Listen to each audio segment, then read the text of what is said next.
Welcome to NN news బులెటిన్ల ముందుగా headlines. కోటి మహిళా కళాశాలలో ఆందోళనకు దిగిన విద్యార్థినులు.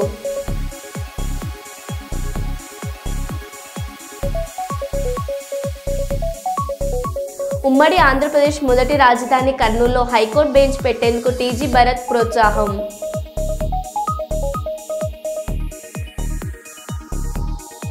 పరిశ్రమల భద్రతకై ఉన్నత స్థాయి కమిటీ ఏర్పాటు. రాష్ట్ర కార్మిక శాఖ మంత్రి వాసంశెట్టి సుభాష్.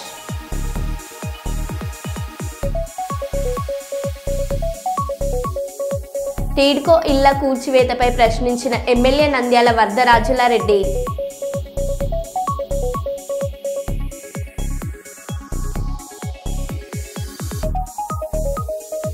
ఇక వివరాల్లోకి వెళ్తే, అల్లూరి సీతారామరాజు జిల్లా రంపచోడవరం గ్రామంలో తిరుమల తిరుపతి దేవస్థానం వారు నిర్మించిన శ్రీ వెంకటేశ్వర స్వామివారి సన్నిధిలో రోజు దేవస్థానంకు విచ్చేస్తున్న భక్తులందరికీ అన్నదానం చేయడం జరిగింది.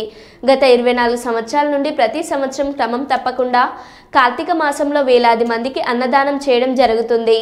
ఏపూరి సత్యనారాయణ శ్రీమతి సూర్యుడు దంపతులు ఈ సంవత్సరం 1వ తారీఖు 12వ నెల 2024 ఆదివారం రోజు కార్తీక మాసం ఆఖరి రోజున రంపచోడవరం గ్రామంలో తిరుమల తిరుపతి దేవస్థానం వారు నూతనంగా నిర్మించిన శ్రీ వెంకటేశ్వర స్వామి సన్నిధిలో అన్నదానం చేయడం చాలా ఆనందంగా ఉందని ఏపూరి సత్యనారాయణ గారు కుమారుడు అన్నదాన నిర్వాహకులు ఏపూరి శ్రీనివాసరావు గారు తెలియజేయడం జరిగింది. ప్రతి సంవత్సరం కార్తీక మాసంలో క్రమం తప్పకుండా గత 24 సంవత్సరాల నుండి అన్నదానం నిర్వహించడం చాలా సంతోషంగా ఉందని నిర్వాహకులు ఏపూరి శ్రీనివాసరావు గారు తెలియజేయడం జరిగింది.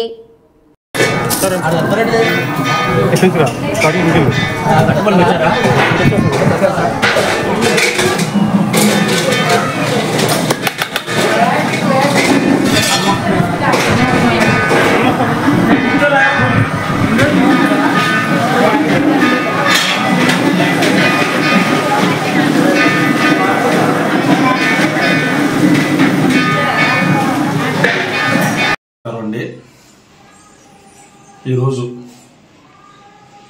అల్లూరి సీతారామరాజు జిల్లా రంపచోడవరంలో ఉన్నటువంటి తిరుమల తిరుపతి దేవస్థానం వారు నిర్మించిన వెంకటేశ్వర స్వామి గుడిలో భారీ అన్నదాన కార్యక్రమం నిర్వహించడం జరిగింది. మరి ఈరోజు ఈ గుడికి వచ్చిన వేలాది మంది కూడా అన్నదానం చేయాలని చెప్పేసి మేము నిర్ణయించుకోవడంతో ఇక్కడ భారీగా జనం తరలి వచ్చి అన్నదానం స్వీకరించిన ప్రతి భక్తుడికి, అలాగే మాకు ఈ అన్నదాన కార్యంలో సహకరించిన రంపచోడవరం తిరుమల తిరుపతి దేవస్థానం సిబ్బందికి, అక్కడ వాలంటరీగా ముందుకొచ్చి మాకు సేవలు అందించిన ప్రతి ఒక్కరికి పేరు పేరున ధన్యవాదాలు తెలియజేసుకుంటున్నామండి. అలాగే గత 24 సంవత్సరాలుగా నేను మా గ్రామంలో ప్రతి సంవత్సరం కూడా క్రమం తప్పకుండా కార్తీక మాసంలో వనభోజనాల కార్యక్రమం అనేది మాకు ఆనవాడుగా వచ్చింది. గత 3 సంవత్సరాల క్రితం మా నాన్నమ్మ గారు ఏపూరి వెంకయ్యమ్మ గారు కాలం చేయడంతో అప్పటి నుంచి గత 2 సంవత్సరాలు బట్టి కాశీ అన్నపూర్ణ సత్రంలో వారణాసిలో అన్నదానం చేయడం జరిగింది. మరి ఈ సంవత్సరం ఏదైతే ఉందో ఈ రోజు కార్తీక మాసం ఆఖరి రోజు కావడంతో వెంకటేశ్వర స్వామి కొత్తగా నిర్మించిన రంపచోడవరంలో గారి గుళ్ళో అన్నదానం చేయాలని మేము ముందుగా నిర్ణయించుకుని మా తల్లిదండ్రులు ఏపూరి సత్యనారాయణ శ్రీమతి సూర్యుడు దంపతులు ఆర్థిక సహకారంతో మరి ఈ రోజు గుళ్ళో అన్నదాన కార్యక్రమం నిర్వహించడం జరిగింది. మరి వేలాదిగా ఇచ్చేసిన భక్తులందరికీ పేరు పేరున ధన్యవాదాలు తెలియజేసుకుంటున్నాను. వరంగల్ జిల్లా కార్తీక మాసం దీపోత్సవం హిందువులందరికీ ఎంతో విశిష్టమైన పండుగని, హిందువులందరూ నియమనిష్టలతో జరుపుకునే పండుగని వరంగల్ తహసీల్దార్ ఇక్బాల్ పేర్కొన్నారు. గోవిందరాజుల గుట్ట సమీపంలోని గోశాలలో నిర్వహించిన దీపోత్సవ కార్యక్రమానికి ముఖ్య అతిథిగా వరంగల్ ఎంఆర్ఓ ఇక్బాల్ ఇంతేజార్ గంజ్, సిఐ సుకుమార్ మరియు మిసాల ప్రకాష్, ఆలయ పూజారులు తదితరులు పాల్గొన్నారు. ఈ సందర్భంగా ఎంఆర్ఓ ఇక్బాల్, సుకూర్, మీసాల ప్రకాష్, ఆలయ ప్రధాన అర్చకులు మాట్లాడుతూ బడుగు బలహీన వర్గాల ఆశాజ్యోతి కొండ సురేఖ దేవాదాయ శాఖ మంత్రిగా కొనసాగుతున్న సమయంలో కార్తీక మాస దీపోత్సవ కార్యక్రమం నిర్వహించడం ఆనందదాయకమని, ఈ పండుగ హిందూ ముస్లింల ఐక్యతను తెలియజేస్తుందని మరియు శాంతి భద్రతలకు ఎటువంటి విఘాతం కలగకుండా నిర్వహించడం ఆనందదాయకమని పలువురు వ్యక్తులు పేర్కొన్నారు.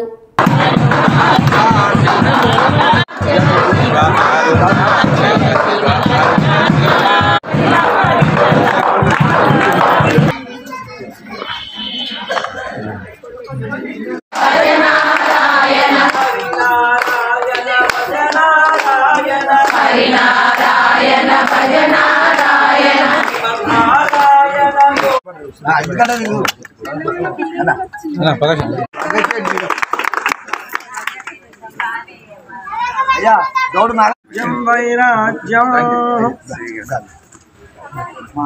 ఈరోజు ఈ గోవిందాద్రి గోశాలలో చేపట్టినటువంటి కోటి దీపోత్సవ అలంకరణకు నన్ను గౌరవమైనటువంటి గౌరవనీయులు అర్చకుల వీరి కోరిక మేరకు నేను వరంగల్ తహసీల్దార్ నేను ముఖ్య అతిథిగా నన్ను ఆహ్వానించడం జరిగింది. వారి ఆహ్వానాన్ని నేను గౌరవించి ఈరోజు ఈ దేవాలయానికి రావడం జరిగింది. నిజంగా చెప్పాలంటే కార్తీక పౌర్ణమికి హిందువులకి ఎంతో విశిష్టమైనటువంటి ప్రత్యేకమైనటువంటి పండుగ. ప్రతి దేవాలయంలో కూడా దీప అలంకరణ చేస్తారు. అదేవిధంగా హిందువులు చాలా పవిత్రంగా ఒక నెల మాసం మొత్తం కూడా ఏ విధమైనటువంటి మాంసాహారము గ్రహించకుండా శాకాహారంతో నియమ నిబంధనలు జరుపుకునే పండుగ. ఆ పండుగకు ముఖ్యం ఏంటంటే పూర్వము ఒక రాక్షసుని సంహరించినందుకు శివుడి తలుచుకుంటూ ప్రతి ఏటా ఈ పండుగ చేసుకుంటారు. వాస్తవంగా చెప్పాలంటే అన్ని మతాలు ఒకటే అనేటువంటిది మనందరం మానవులు అందరం నమ్మాలి. హిందూ ముస్లిం అందరూ మనందరం నమ్మాలి అని నేను ప్రగాఢంగా విశ్వసిస్తూ వీరి కోరిక మేరకు ఈరోజు వచ్చి నన్ను చాలా అతిథి మర్యాదలతో నన్ను సన్మానించింది. ఈ ఆలయ అర్చకులందరికీ పేరు. మరి హిందూ సాంప్రదాయాలకు సంబంధించిన ఈ కార్తీక మాసంలో ముఖ్యంగా ఈరోజు ముఖ్య అతిథిగా మన ఎంఆర్ఓ గారు మరి ఇబ్బాస్ సార్ గారు రావడం నిజంగా ఒక అదృష్టమని చెప్పుకోవాలి. ఎందుకంటే ప్రజెంట్గా మన వరంగల్ ఎంఆర్ఓ గారి గురించి మన అందరికీ తెలిసిందే. ఎంతోమంది పేదవాళ్ళకు ఈరోజు మరి ఎన్నో విధంగా కూడా మనకు అమ్మాయి ఆపరేషన్ విషయంలో అయితే ఏ విషయంలో అయినా కానీ ఎంఆర్ఓ గారు ఈ రోజున మన వరంగల్లో ఎంతోమంది పేదలకు మరి సహాయసహకారం తీసుకున్న ఒక మంచి మనిషి. ఈరోజు మరి మన గోవిందరాజ స్వామి గారి ఈ రాలే ఈరోజు కార్తీక మాసం ఆల్మోస్ట్ కంప్లీట్ అయిపోతుంది. సో దాంట్లో భాగంగానే గోవిందరాజులగుట్ట దేవాలయానికి సంబంధించి ఇక్కడ గోశాల నందు కోటి దీపోత్సవం ప్రోగ్రాం ఒకటి ఆర్గనైజ్ చేయడం జరిగింది. సో దాంట్లో భాగంగానే నన్ను పిలవడం జరిగింది. చాలా సంతోషంగా ఉంది. ఈ మన ఏదైతే కార్యక్రమాలు ఉన్నాయో పుణ్య కార్యక్రమాలు ఉన్నాయో వారందరూ కూడా మంచిగా చేసుకోవాలని చెప్పేసి ఎటువంటి ప్రాబ్లమ్స్ లేకుండా చేసుకొని ఎటువంటి లా అండ్ ఆర్డర్ ఇష్యూస్కి తావు లేకుండా చూస్తారని చెప్పేసి అందరినీ కోరుకుంటూ అదేవిధంగా అందరికీ మంచి జరగాలని చెప్పేసి కోరుకుంటూ థ్యాంక్ యూ వెరీ మచ్. వర్గంలోని గోవిందరాజ స్వామి ఉత్సవాలు రాష్ట్ర గౌరవనీయులు రాష్ట్ర అటవీ పర్యావరణ దేవాదాయ శాఖ మంత్రులు శ్రీమతి కొండా సురేఖ గారు, మాజీ ఎమ్మెల్సీ బడుగు బలైన గారి నాయకులు కొండా మురళీధరరావు గారి నాయకత్వంలో వారి ఆధ్వర్యంలో ఇక్కడ వరంగల్ తూర్పు నియోజకవర్గంలో ఉమ్మడి వరంగల్ జిల్లా వ్యాప్తంగా పురాతనమైన దేవాలయాలు కానీ కొత్త దేవాలయాలు కానీ నిర్మాణం కోసం అభివృద్ధి కోసం వారు కోట్ల ఫండ్స్ పెడతా ఉన్నారు అభివృద్ధి చేయాలని. వారు నిజంగానే వాస్తవంగా ఈ వరంగల్ తూర్పు నియోజకవర్గంలో వాస్తవంగా అందరూ చేసుకున్న వాళ్ళ మొక్కుల వల్లే కృషి వల్లనే దేవాదాయ శాఖ మంత్రి రావడం కొండా సురేఖ గారికి రావడం చాలా సంతోషకరమైన విషయం. ఎందుకంటే వారి నాయకత్వంలో కొండా దంపతుల నాయకత్వంలో పలు ఏరియాలలో వరంగల్ జిల్లాలో వరంగల్ తూర్పు నియోజకవర్గంలో దేవాలయాలు అభివృద్ధి పనులు నడుస్తాయని సందర్భంగా మీ అందరి మీ పక్షాన విజ్ఞప్తిస్తాం. టీడ్కో ఇళ్ల కూల్చివేతపై ప్రశ్నించిన ఎమ్మెల్యే నంద్యాల వరదరాజులారెడ్డి పేదలకు పంచాల్సిన ఇళ్లను గత ప్రభుత్వం కూల్చివేసిందంటూ ఆగ్రహం. ప్రభుత్వం జీవో ఇవ్వడంతోనే అక్కడ తొలగింపు చర్యలు చేపట్టామని ఎమ్మెల్యేతో వాదనకు దిగిన వైఎస్ చైర్మన్ బంగారు మునిరెడ్డి. జగనన్న కాలనీలో పేదలకు 26,000 ఇళ్లు కట్టించామని కౌన్సిలర్ గరిసపాటి లక్ష్మీదేవి వాదన. ఎక్కడ కట్టించారో చూపించాలంటూ ప్రశ్నించిన 5వ వార్డు కౌన్సిలర్ వంగనూరు మురళీధర్ రెడ్డి. అధికార ప్రతిపక్ష కౌన్సిలర్ల మధ్య వాగ్వాదంతో రసబసగా మారిన కౌన్సిల్ సమావేశం.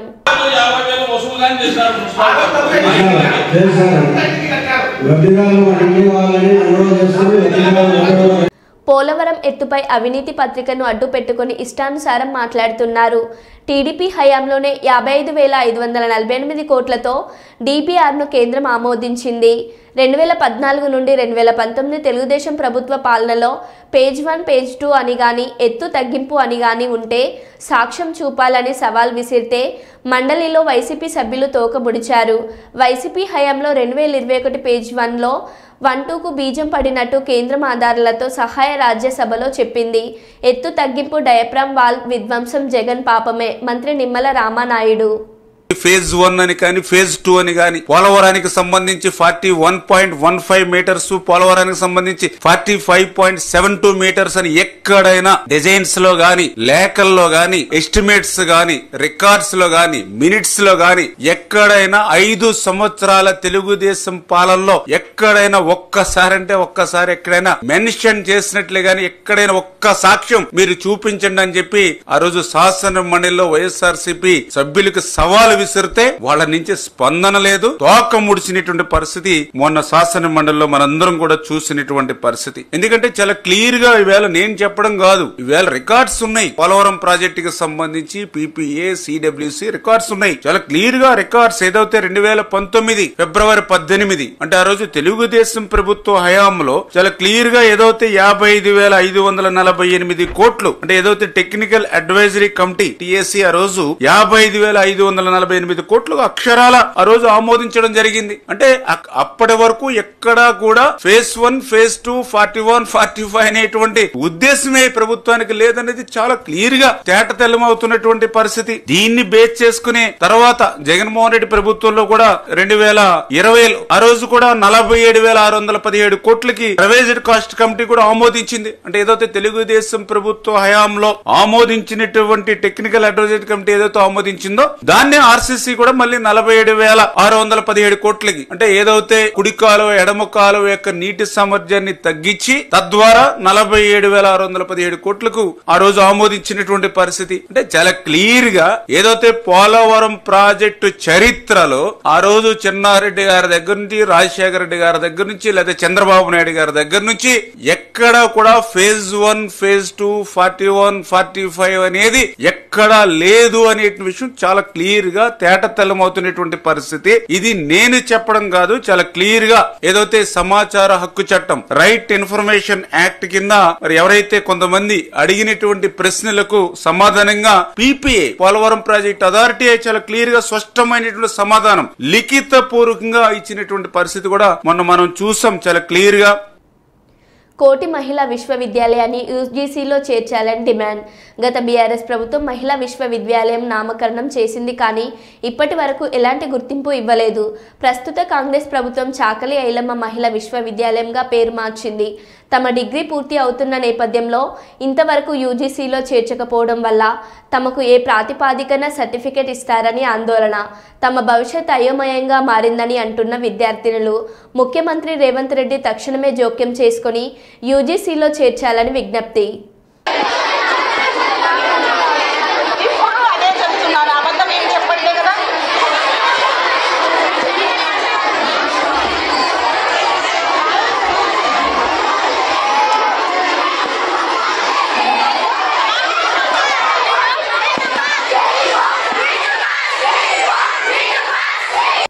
ఉమ్మడి ఆంధ్రప్రదేశ్ మొదటి రాజధాని కర్నూలులో హైకోర్టు బెంచ్ పెట్టేందుకు టీజీ భరత్ ఎంతో ప్రోత్సాహం ఉందని అఖిల భారత బీసీ రిజర్వేషన్ల పోరాట సమితి రాష్ట్ర కార్యదర్శి టి సాయిబాబా ఆనంద్ భాషాలు తెలిపారు. ఈరోజు కర్నూలు నగరంలోని పాత బస్టాండ్లో అంబేద్కర్ విగ్రహం ఎదుట కర్నూలు హైకోర్టు బెంచ్ అంటూ నినాదాలు చేస్తూ ఆనందాన్ని పంచుకున్నారు. సందర్భంగా రాష్ట్ర కార్యదర్శి టి సాయిబాబా ఆనందులు మాట్లాడుతూ మానవ హక్కుల కమిషన్ మరియు లోకయుక్త రాష్ట్ర కార్యాలయాలు కర్నూలులోనే కొనసాగించేందుకు మంత్రి టీజీ భరత్ చేసిన కృషి కొనియాడారు.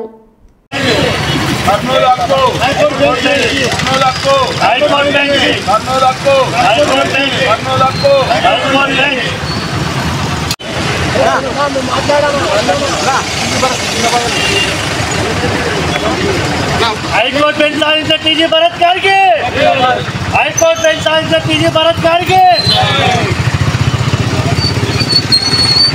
తీసుకుందాం మైక్ పెడతాడు దినేష్.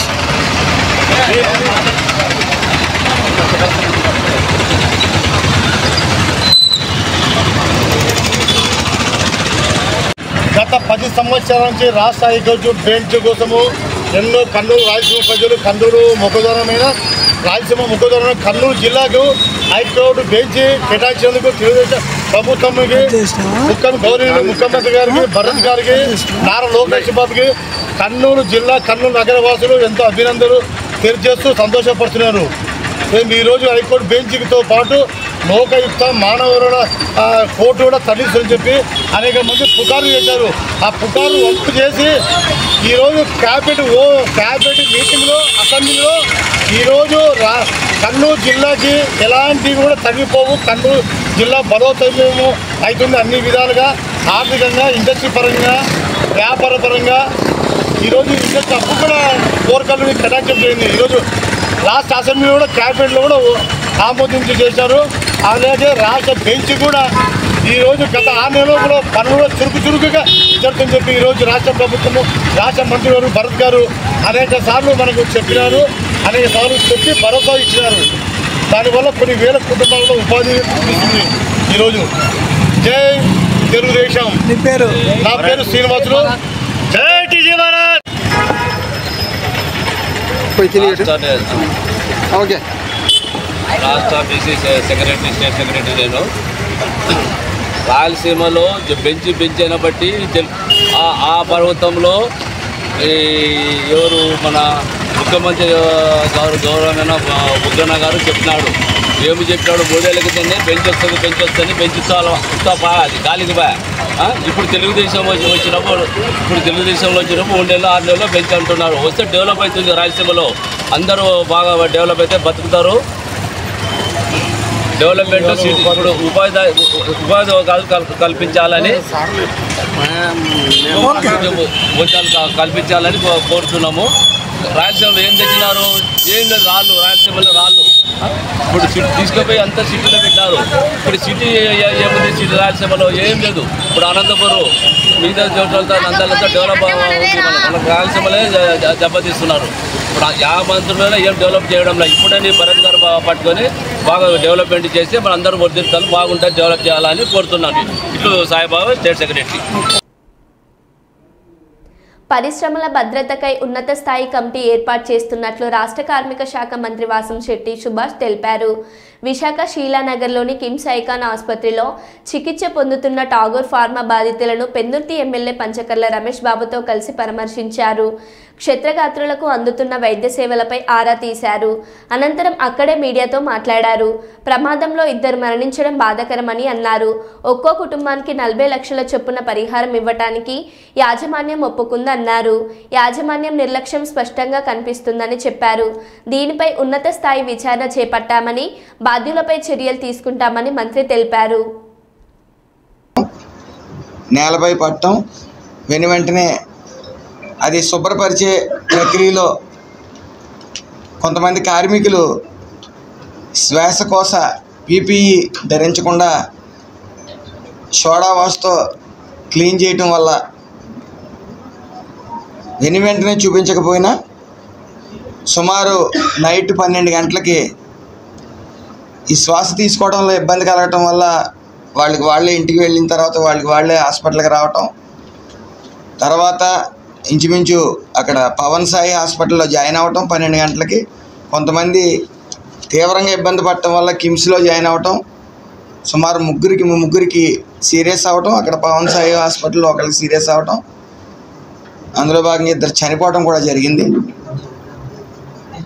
వాళ్ళిద్దరికీ ఎక్స్గ్రేషియా 40 లక్షల రూపాయలు సదరు యాజమాన్యం ఈ కలెక్టర్ గారి చొరవతో, అలాగే స్థానిక ఎమ్మెల్యే గారి చొరవతో 40 లక్షలు ఎక్స్గ్రేషియా అనేది ఇవ్వడం జరిగింది. మిగతా అందరూ సేఫ్ జోన్లోనే ఉన్నారు. ఒక అతనికి కొద్దిగా క్రిటికల్గా ఉంది, కానీ మిగతా అందరూ సేఫ్ జోన్లోనే ఉన్నారు. సుమారు 26 మంది హాస్పిటల్లో జాయిన్ అవ్వటం. అయితే ముందు ఏదైతే 236 మందికి యాజమాన్యం ఈ స్క్రీనింగ్ టెస్టులు అనేవి చేయటం, అందరూ బాగానే ఉన్నారని చెప్పి తమ ఇళ్ళకి పంపడం, సుమారు ఇప్పుడు 20 మంది హాస్పిటల్లో ఉండటం జరిగింది. కొంతమందిని డిశ్చార్జ్ చేయడం కూడా జరిగింది. నెగ్లిజెన్సీ అనేది ఉంది, ఖచ్చితంగా కొంత నెగ్లిజెన్సీ అనేది ఉంది, కానీ దాని మీద తగు చర్యలు తీసుకుంటాం. స్థానిక ఎమ్మెల్యే గారు వెంటనే స్పందించారు. నిన్న అంతా ఇక్కడే ఉన్నారు, ఈరోజు కూడా ఇక్కడే ఉన్నారు, యాజమాన్యం కూడా ఇక్కడే ఉంది. అలాగే డైరెక్టర్ ఆఫ్ ఫ్యాక్టరీస్ గారు కూడా, ఈ వర్మ గారు కూడా ఇక్కడే ఉండటం జరిగింది. మరి నిన్న ప్రతిపక్షం లేని ప్రతిపక్ష పార్టీ ఏవో మాట్లాడుతూ వచ్చారు. వాళ్ళకి అసలు ఈ యొక్క కార్మిక శాఖ గురించి మాట్లాడే అర్హత అసలు లేనే లేదు. ఎందుకంటే గత 5 సంవత్సరాలు కార్మిక శాఖను గాలిలోకి వదిలేశారు. సుమారు 256 హై రిస్క్ ఫ్యాక్టరీలు ఉండగా 70 మంది సేఫ్టీ ఆడిటింగ్ గ్రూప్స్ ఉండగా ఒక 3 వాటికి 4 వాటికి వాళ్ళకి కావాల్సిన వాటికి ఈ థర్డ్ పార్టీ సేఫ్టీ ఆడిటింగ్ వాళ్ళకి ఇవ్వటం, వాళ్ళు తూతూ మంత్రంగా ఈ యొక్క పర్యవేక్షణ చేయడం ఇప్పటి వరకు కూడా యాక్సిడెంట్లకి అదే కారణం. తెలంగాణ రాష్ట్ర కార్యనిర్వహణ అధ్యక్షులుగా మద్దిశెట్టి మరియు తెలంగాణ రాష్ట్ర అధ్యక్షులుగా వైభవ్ సూర్య నియమిస్తూ నియామక పత్రాన్ని అందజేసిన గురూజీ ముఖేష్ నాథ్ గిరిజన శివశక్తుల పూజార్ల సమస్యలు కేంద్ర ప్రభుత్వం దృష్టికి తీసుకెళ్లి పరిష్కరించే విధంగా విశ్వ హిందూ మహాసంఘ్ జాతీయ పీఠాధిపతులు మరియు ఉత్తరప్రదేశ్ ముఖ్యమంత్రి వర్యులు యోగి ఆదిత్యనాథ్ లేఖ రాసిన మద్దిశెట్టి విశ్వ హిందూ మహాజన్ సంఘం ఆధ్వర్యంలో భద్రాద్రి కొత్తగూడెం జిల్లా చంద్రగొండ గ్రామంలోని లక్ష గార్డెన్ ఫంక్షన్ హాల్ నందు శివశక్తుల గిరిజన పూజార్ల సమస్యల పరిష్కారానికి ఏర్పాటు చేసిన సభ విజయవంతమైంది.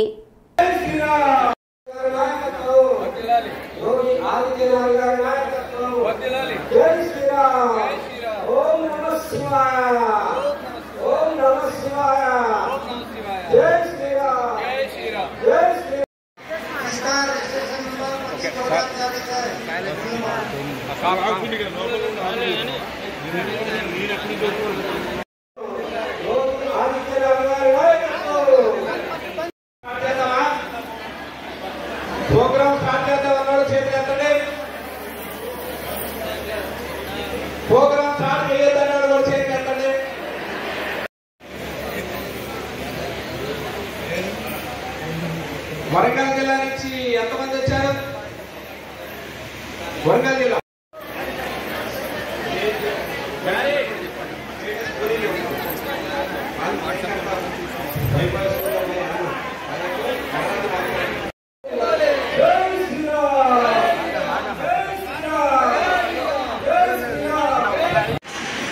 సరే, ఈరోజు ఈ ప్రోగ్రామ్ కి ఏ రాష్ట్రాల నుంచి ఎవరెవరు వచ్చారు, అసలు ఈ ప్రోగ్రామ్ ఎందుకే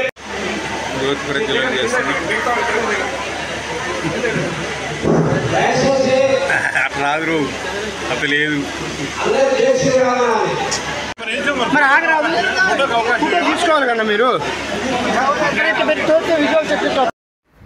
एक अंतर्राष्ट्रीय संस्था है जिसका रजिस्ट्रेशन नंबर 25/2040 है। योगी आदित्यनाथ भारत के राष्ट्रीय मुख्यमंत्री उत्तर प्रदेश भारत के राष्ट्रीय अध्यक्ष हैं और इसका अंतर्राष्ट्रीय कार्यालय नेपाल में है। हमारे इसका मुख्य उद्देश्य मानवता एक धर्म है, मानव को जागृत करना है और हिंदू सभी हैं। देखो हिंदुस्तान हमारे देश का नाम इसलिए पड़ा कि हिंदू कुश पर्वत है। हिंदू कुश पर्वत पे रहने वाले जितने ही लोग हैं सारे वो हिंदू हैं। वो कोई समाज के हैं, कोई जात के हैं और किसी धर्म के हैं। धर्म मानव धर्म है, सबसे बड़ा मानव धर्म है, इससे बड़ा कोई धर्म नहीं है। और परहित सरिस धर्म नहीं भाई, पर पीड़ा सम नहीं है पाई। किसी को सुख देने से बढ़कर कोई धर्म नहीं है और किसी को कष्ट देने से बढ़कर कोई पाप नहीं है। तो विश्व हिंदू महासंघ उसी उद्देश्य से काम कर रहा है। और विश्व हिंदू महासंघ पूरे वर्ल्ड में 161 देशों में है, जिसका मुख्यालय नेपाल में स्थित है। सबसे ज़्यादा आने वाले समय में हमारे हिंदू हृदय सम्राट महंत योगी आदित्यनाथ जो भावी मुख्यमंत्री उत्तर प्रदेश के हैं, वो पूरे भारत में हिंदुत्व को जागरण करने के लिए हिंदू यानी सनातन क्या है? हमारा वेद जो ग्रंथ है, वेद और विज्ञान दोनों एक दूसरे के पूरक हैं। जब श्री रामचंद्र जी श्रीलंका से अयोध्या आए थे तो पुष्पक विमान से आए थे। उसकी खोज हम विज्ञान के द्वारा, वेद के द्वारा पहले कर चुके थे। जिस अंतरिक्ष की हम बात करते हैं, చెన్నూరు ఎమ్మెల్యే డాక్టర్ గడ్డం వివేక్ వెంకటస్వామి బడుగు బలహీన వర్గాల నాయకుడని, పేదల పెన్నిధి అని, పేదల కోసం తప్పించే నాయకుడని కాంగ్రెస్ నేత అఖిల భారత యాదవ్ మహాసభ జిల్లా అధ్యక్షుడు బండి సదానందం యాదవ్ తెలిపారు. ఎమ్మెల్యే వివేక్ జన్మదినాన్ని పురస్కరించుకొని పట్టణంలోని శనివారం బండి సదానందం యాదవ్ ఆధ్వర్యంలో ఘనంగా జన్మదిన వేడుకలు నిర్వహించారు. ఈ సందర్భంగా మున్సిపాలిటీ కార్మికులకు, పేదవారికి ఉచితంగా దుప్పట్లు పంపిణీ చేసి అనంతరం అన్నదాన కార్యక్రమం నిర్వహించారు. ఈ కార్యక్రమానికి ముఖ్య అతిథులుగా మండల తహసీల్దార్ సతీష్, సిఐ కె శశిధర్ రెడ్డి, పట్టణ ఎస్ఐ ఎస్ రాజశేఖర్లు హాజరై ఈ కార్యక్రమంలో పాల్పంచుకున్నారు. ఈ కార్యక్రమంలో కాంగ్రెస్ నాయకులు మంద తిరుమల తిరుపతి రెడ్డి, రాగిడి రామరెడ్డి, పెద్ది రాజన్న, ఎండి ఇబ్రహీం, మల్లెత్తుల నరేష్ యాదవ్, కోలుగురి విజయ్ కుమార్, రామసాని సురేందర్, సుద్దాల రాజ్ కుమార్, ఎండి ఇసాక్, వేమ్ల శ్రీనివాస్, అడెపు వేణు, బాకం రవి, యువజన నాయకులు రాయబారబ్ కిరణ్, ఎండి జావిద్, రవి, కిరణ్, సుజిత్, గణేష్లు పాల్గొన్నారు.